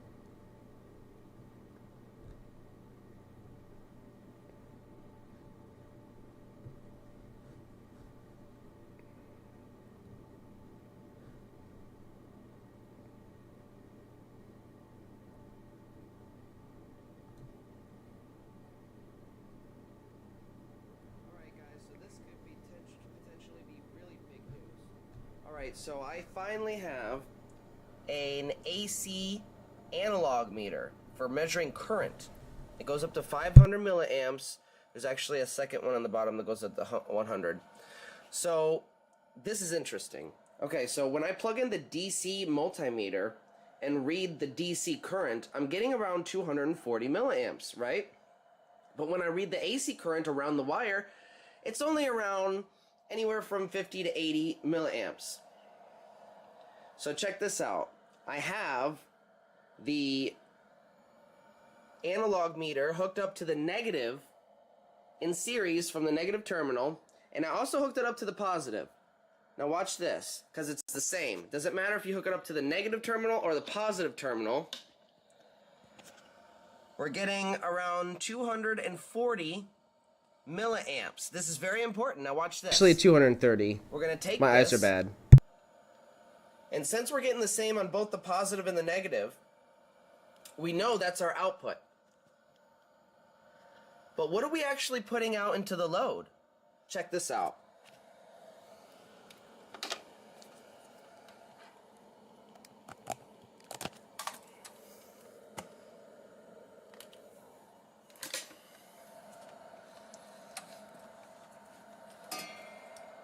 We're going to put this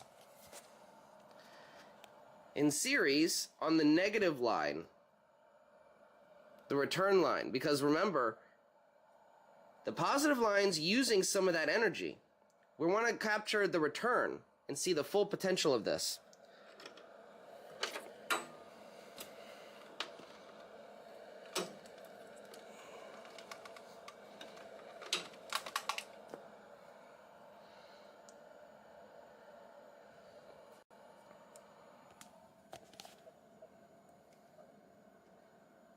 Check this out, guys. This is huge. This is absolutely huge.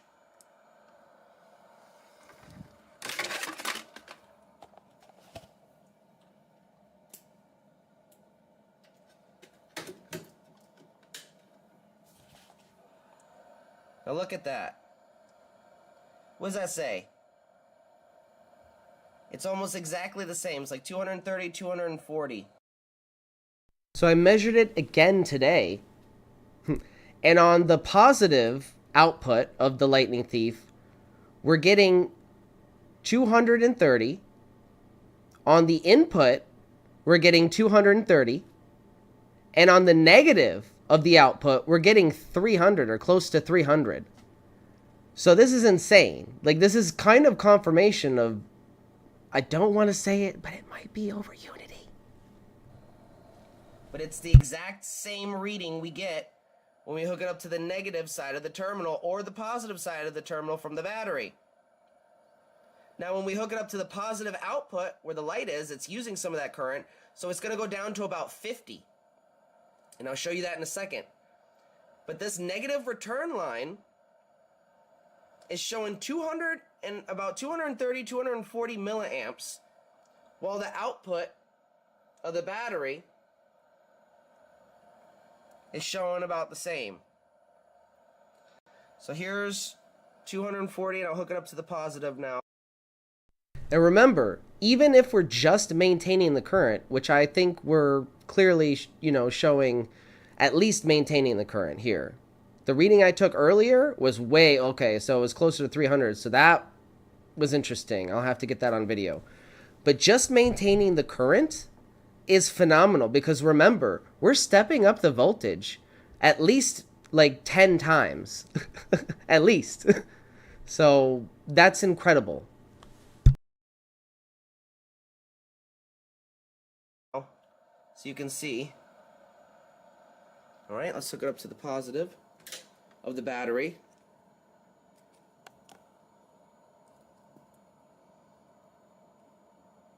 See in a second, actually the positive is showing a little bit less.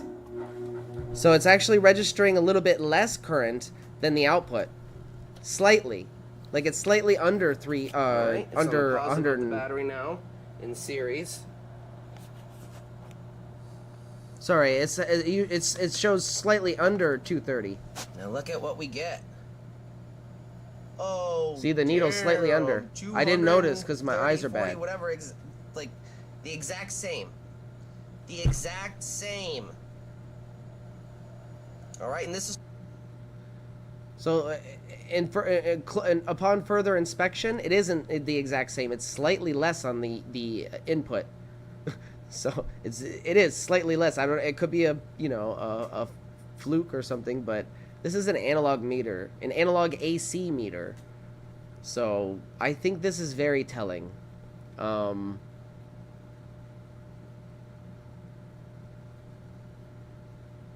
We do have a DC analog meter that I got in as well. I haven't used it, but if we have time during the League of Extraordinary Inventors, I might in the background be doing some testing with that and update you guys periodically. But let's continue with this video. That's why Bedini probably emphasized analog meters. It is. It is.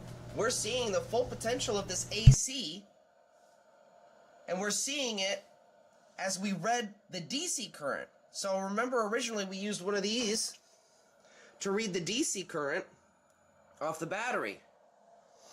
And what were we getting? About 240 milliamps.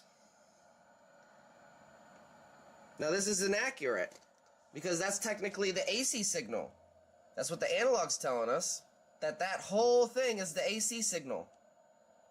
We're just not seeing it with the meter. So in essence, in conclusion, both Michelle and myself might be right on this. And we both could be wrong at the same time. And what I mean... So what I mean by that is that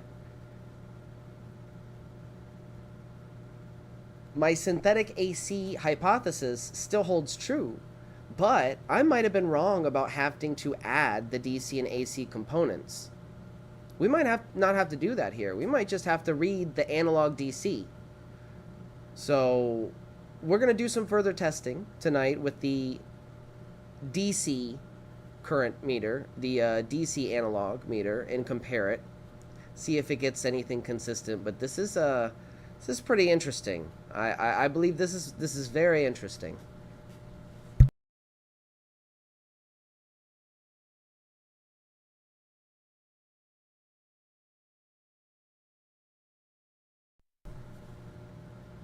So, 240 milliamps AC from the battery isn't exactly what's supposed to happen. Like, you're not really supposed to pick up a strong AC signal from directly from the battery like that, first off. That's not really supposed to happen, okay? You might get, like, slight fluctuations or what they call ripples. But this is something else entirely. The fact that we're picking up 240 milliamps off of the battery terminals itself is pretty interesting. And then it gets weirder. I measured the load, and the load is showing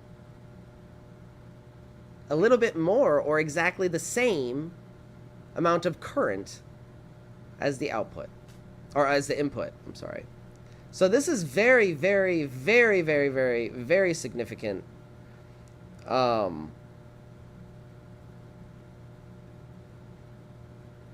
It's kind of evidence of radiant energy with its pants off, in my honest opinion. It's synthetic AC, you know, it's resonance forming a current loop that refuses to obey conventional rules. So this ain't your daddy's current flow, okay?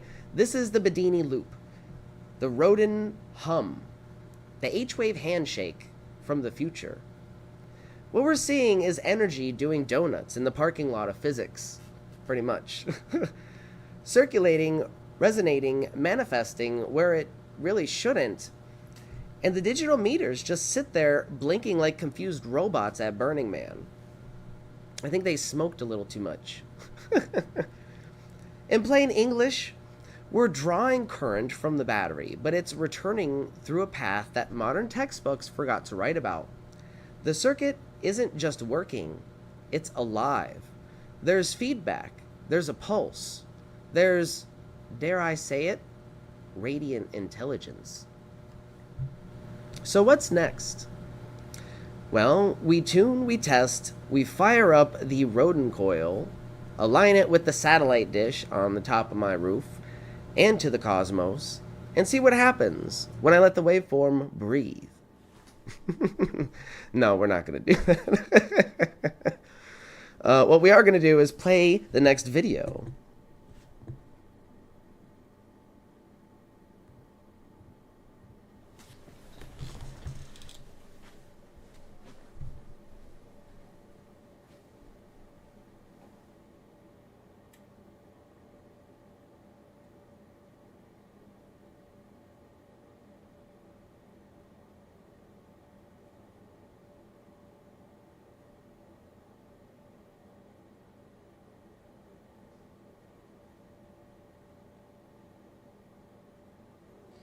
Okay, here we have yellow and purple. Yellow is the output of the coil, purple is the battery's output. So purple is the input of the system, and yellow is the output. Purple is coming right off of the positive terminal of the battery, and we also have it switched to 10 times, this little red switch here, and compensated for the probe to be 10 times. Because what that does is it filters out all the resistive loads in the probe,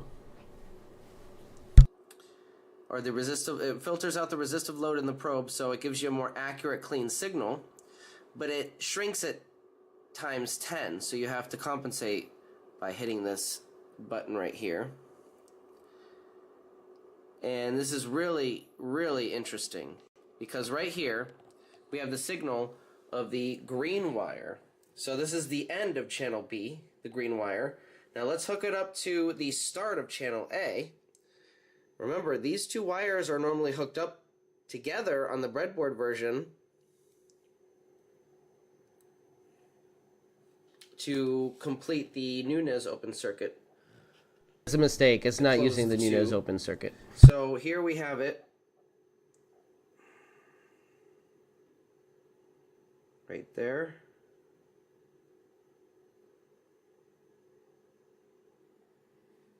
Now watch the signal. It's the same, only on the inverse. So you see the negative spikes. But they're, again, way bigger than the purple here. Purple is just this little skinny strip at the top.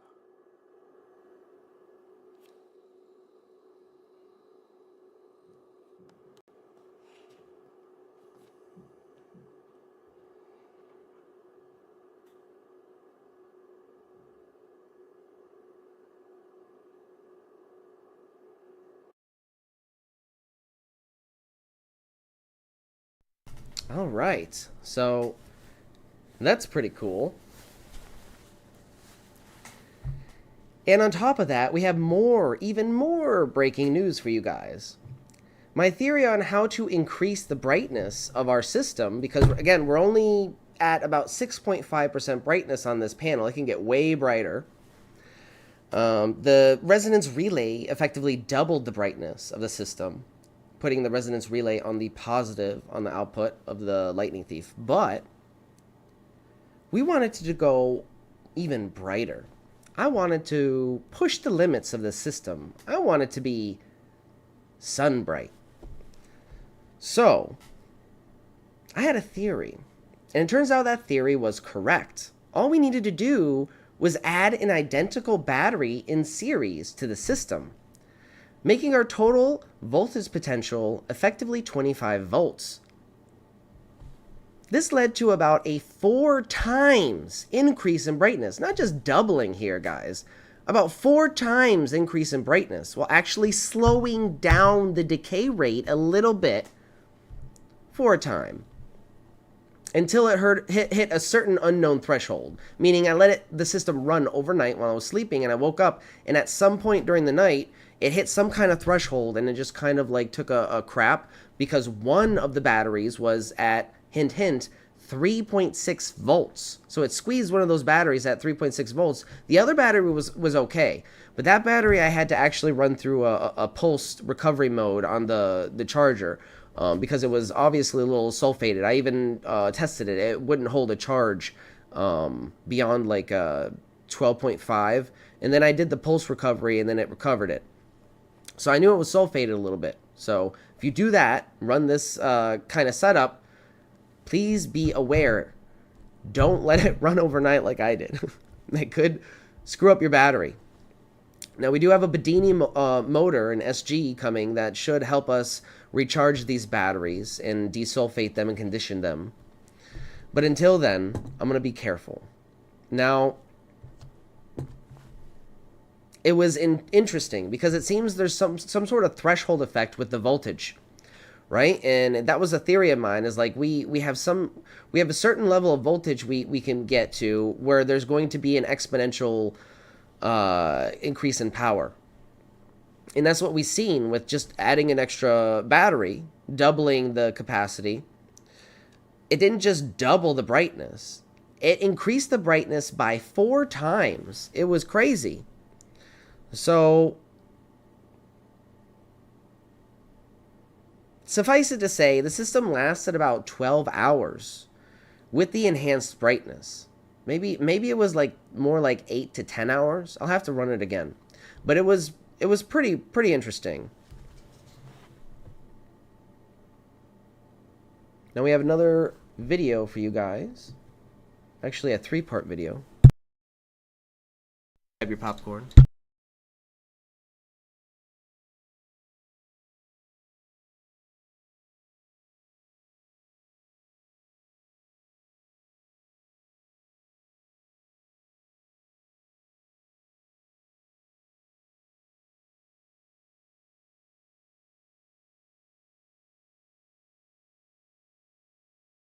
Alright, so now we have two of the exact same batteries, two 12-volt 20-amp-hour batteries connected in series, positive to negative here, and you can see that we have this increased voltage potential, and it was always my hypothesis that adding another battery in series here would increase the brightness of the panel, and it turns out, yet again, I was right.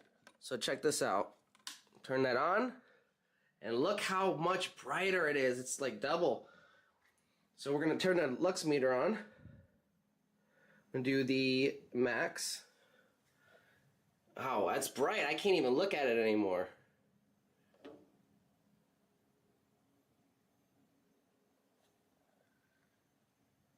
Yeah, 659 times 10.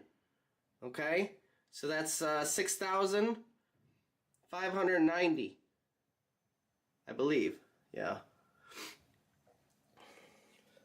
So I think we were getting around 1,200 lux before.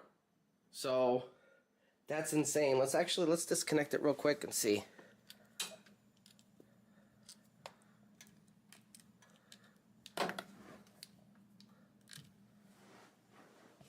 Yep, that's just one. Let's take the lux reading. Do max. Put it up against there, the surface, and then pull it back. And get a reading. Yeah, about 1,400, 1,500 lux. So a quarter of the brightness. That's insane. So it didn't just double it. It increased it more than double.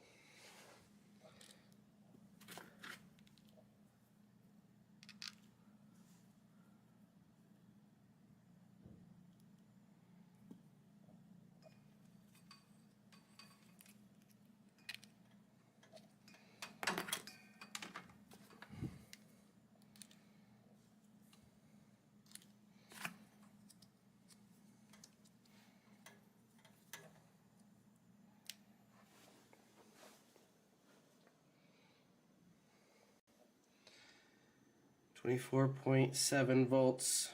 We'll keep an eye on that, see what kind of drainage we get on the batteries.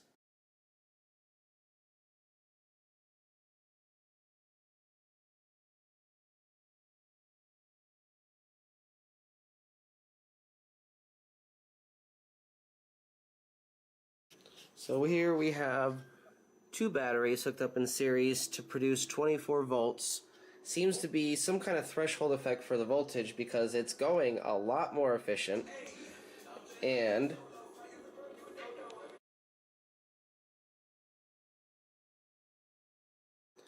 seems to be a lot more efficient, a lot less drain on the battery while maintaining this really bright light. And look at that. The purple is the input, the yellow is the output.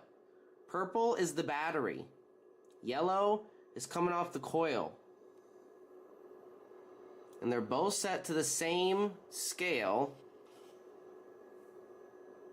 They're both set to 20 milliseconds and 50 volts.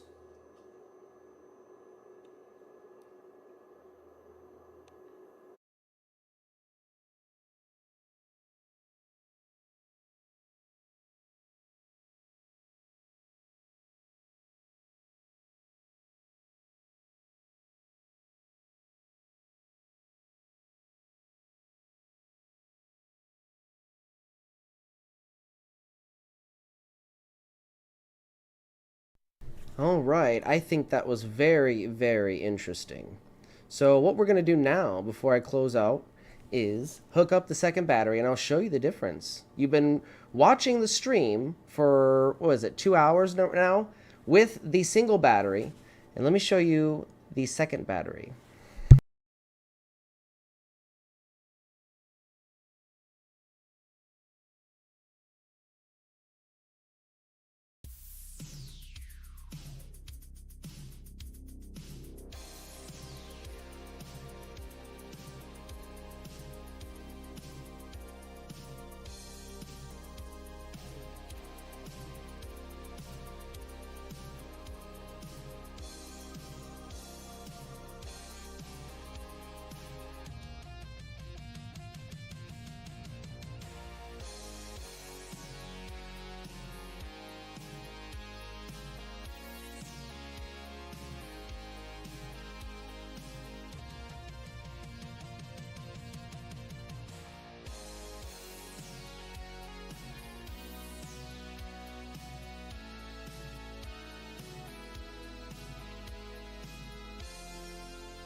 Aha.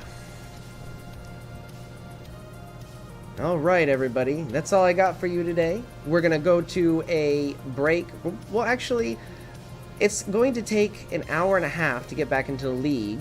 League starts at 9. So we'll probably just end the stream and start a new stream in about an hour.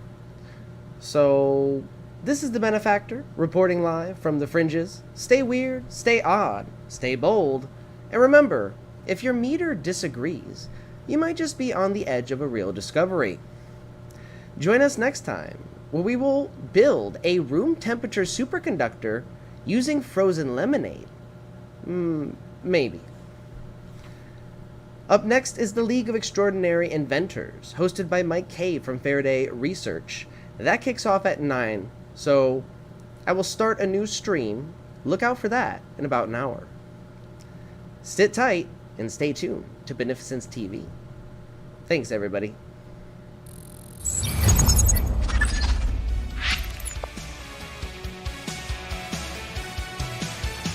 In the depths of hidden files, trapped inside the secret circuits, unraveling through the miles, oh, truth was masked by coded curtains. You didn't know, we're shattering the silence, feel the power, revelations on the rise.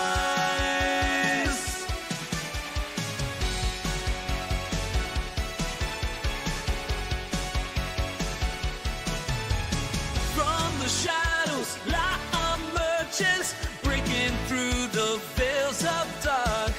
0 points in gravity converge, yeah, guiding voices, revelations start. Ancient whispers call, they're begging us to open our eyes. We stand tall, defying all their lies. Even in now, we're shattering the silence, feel the power, revelations on the rise.